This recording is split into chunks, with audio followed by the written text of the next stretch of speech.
Hi natto fans, this is Natto Dad. So continuing with the non-soybean natto, we're making natto with black beans, which is really common here in the US and I really like it, so I keep it around the house. Let's see what kind of natto it makes. You can skip to the end of the video if you would like to see the results. And for the method, I haven't changed anything, so I start by washing the beans 3 times.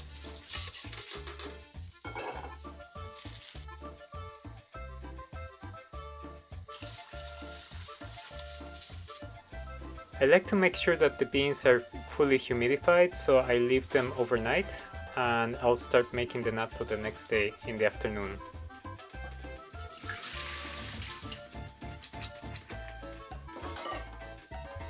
To see the differences, I made 2 batches, one by boiling the beans and the other by pressure steaming the beans. So for the boiled beans, I cooked the beans for 2.5 hours.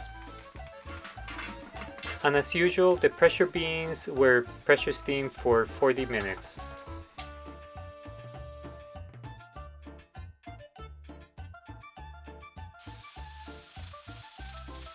While the beans are cooking, I boiled some water and sanitized all the vessels and left the water to cool in the vessel.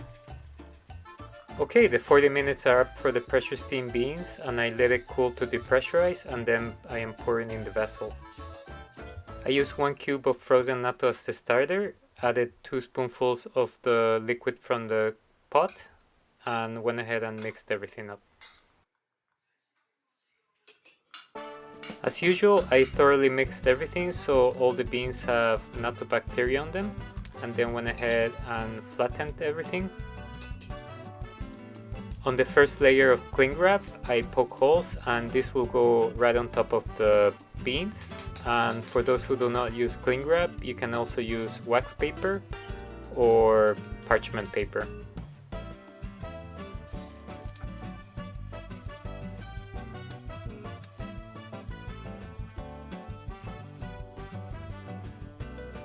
The second layer of cling wrap also gets poked and this will be left on top, so there's an air gap between the first layer and the second layer of cling wrap.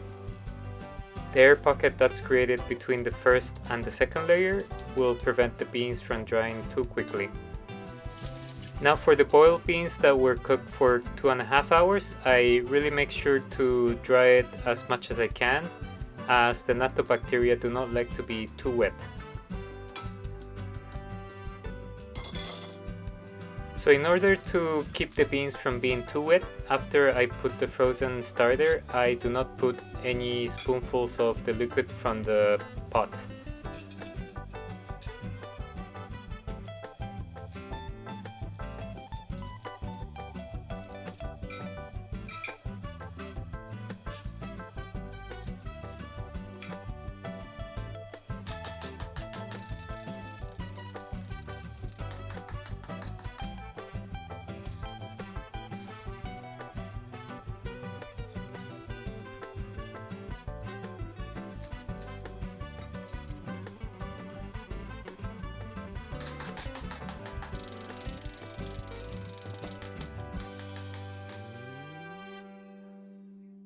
Set the fermentation temperature to between 38°C and 42°C, which is 100 Fahrenheit to 108 Fahrenheit.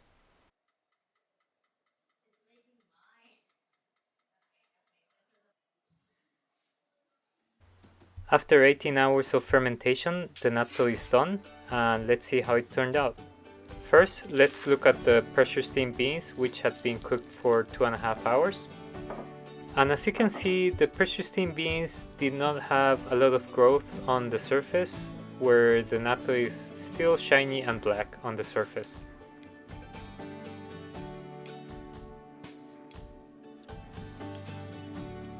The threads did turn out to be very strong, but as you can see, there's not too much of it.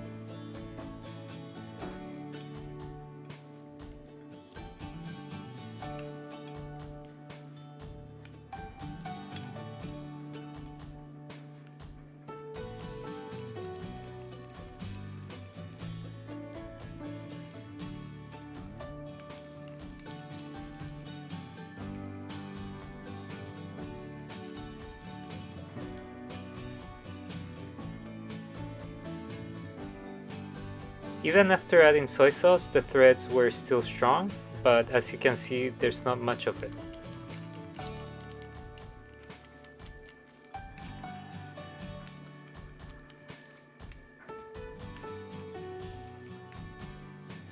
And next, for the results of the boiled beans, which were boiled for 2.5 hours. And this was a really great surprise for me, as there was abundant threads and it looked really nice.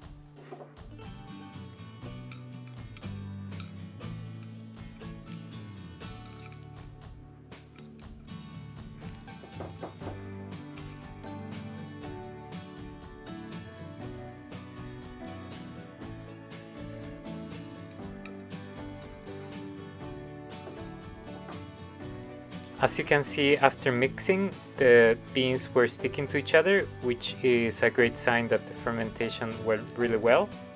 Although I must comment that the threads were a little bit lumpy, meaning that they were a little bit short.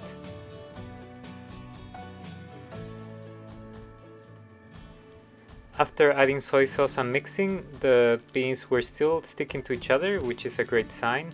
And I must comment that they were much stronger than the threads seen on the pressure steamed black beans. And usually on boiled beans I find that the flavor leaches out to the boiling water, but I think black beans have a strong flavor enough that they retain their flavor even after the boiling process, and the fermented natto of it was really tasty. So to conclude, by first starting with the pressure steamed black bean natto, I did see that there were very strong threads but were a little bit sparse. The beans were a little bit hard after fermentation, although it had good flavor, and I cannot fully recommend the pressure steaming method for the black beans. What I do recommend for black beans is to boil them, and although I did cook them for 2.5 hours, I think there's a little bit more experimentation that can be done to see where's the optimum boiling time. As for what I think the optimum boiling time is, the beans have to be soft and fully cooked, but they have to be still intact, as having too many open beans makes the beans absorb too much water and they become mushy. So the boiled black bean natto was really thick in threads, although a little bit lumpy. The beans were soft and nice, and it retained enough flavor, and it had decent threads, so I really recommend you try this method. Thanks for watching the video, and see you on the next one.